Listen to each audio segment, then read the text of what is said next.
So how important is the ending of a series to the total package of the actual series? How important overall is the ending?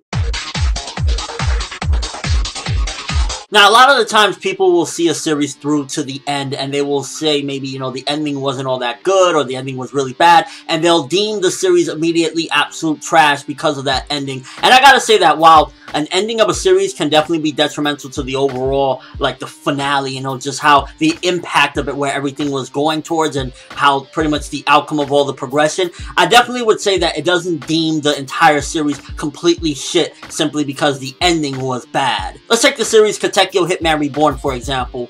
Dope manga, really enjoyable, really good stuff in there. A lot of the stuff was really awesome, and overall it was just a good little series right there. But the ending overall just wasn't all that. The ending kind of felt very lackluster, and overall it felt as though it took a lot of character regression with Tsunayoshi Sawa, the main character, because it went from, he was just this badass for multiple chapters. Even me personally, I was like, yo, out of all the main shonen I was reviewing at the time, he was the most developed character that I've seen just out of all of them. He's gone so far and beyond. And then, like, with the last chapter, it kind of reverted everything back. He went back to being, like, a loser, no friends, and it just overall reverted back to who he used to be. And overall, while that ending isn't really good, you look at the whole total package of Katekyo Hitman Reborn. Does that mean that everything else is complete shit? The entire journey that you just enjoyed and was just so good is completely terrible? No. Sure, overall, it's stained the series, and overall, it makes you look back with a little bit of a bittersweet feeling because it's like, oh man, there was some great stuff in there, but the ending just was lackluster, or I was disappointed, and it was just a terrible ending. Whatever the case may be with a series, it doesn't negate the fact that there was tons of quality just because there's an ending that just is bad. It doesn't negate everything before it. Yes, it can be a big stain. Yes, it can feel somewhat of a waste of time, but overall, it does not negate the fact that there was some great stuff in there. Another example I'll give you guys is Dexter, the Showtime live-action series. That series in particular, it had some great seasons, 1 through 7. It had its ups and downs, but for the most part, Dexter was a really solid show, very well written, and overall, it just had a lot of good stuff to it. Season 8 was arguably just horrific. It just ended wrong. It just felt really bad overall with the final season of Dexter. But does that ending basically make the entire show rendered useless and garbage?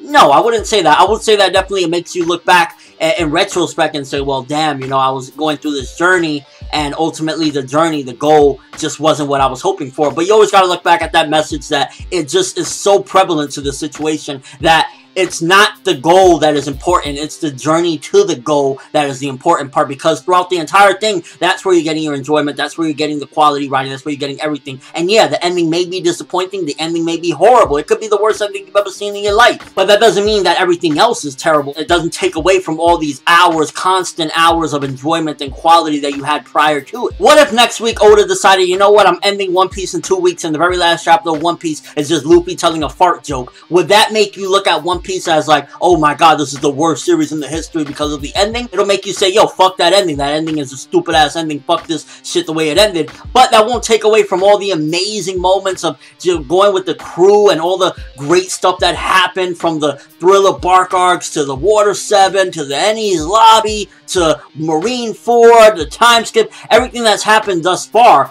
Would that basically be rendered useless in your eyes because you didn't like the ending, or the ending just felt lackluster? Again, I can totally see frustration. I will be personally frustrated if anything that I love has a bad ending, but that won't negate the fact that it was still good for what it was before that ending. So what I'm saying is, an ending, it can't completely ruin a series, but it could leave its mark. It will definitely leave its mark and make you look differently at the series, but I don't say that it completely negates the series and deems the series absolutely garbage or useless, or just overall tears down the series, because at the end of the day, the ending cannot be the determining factor to the overall enjoyment quality, because that's like saying one hiccup in the road, or even a major giant hiccup in the road, negates all the smooth sailing you've had. Let's make an example right here. Let's just say that Naruto's ending, it ends next week, and the ending is Sakura proposes to Orochimaru, and they have little baby Orochi Sakuras. Oh, that would be absolutely horrible, and I'd be like, what the fuck? I'd be incredibly pissed off. Does that negate the fact that Naruto developed from this terribly underrated kid that everybody hated to now he has friends and he's a hero of his village? Does that negate all the times that you cried to all these amazingly written deaths such as Jiraiya, the third Hokage, Asuma? Does that negate the fact that you had enjoyment enjoyment somewhat for 600 to 700 chapters. And overall, basically, that's the claim that I have with this video. I feel as though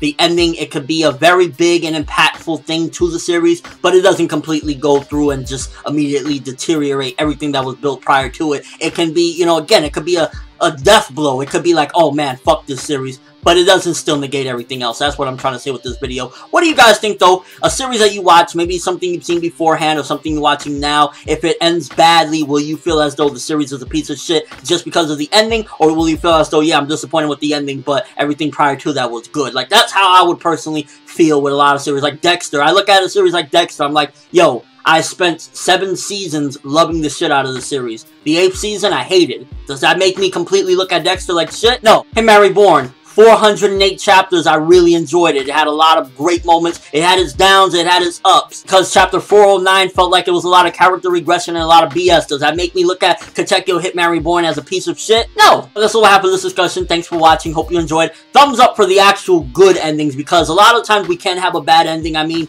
Dragon Ball Z, one of the greatest action animated pieces of all time, even had somewhat of a questionable ending with Goku going off with ooh. I mean, seriously, I did not like that at all. Does that make DBZ garbage? No! ForneverWorld, and as always, people, have an awesome day.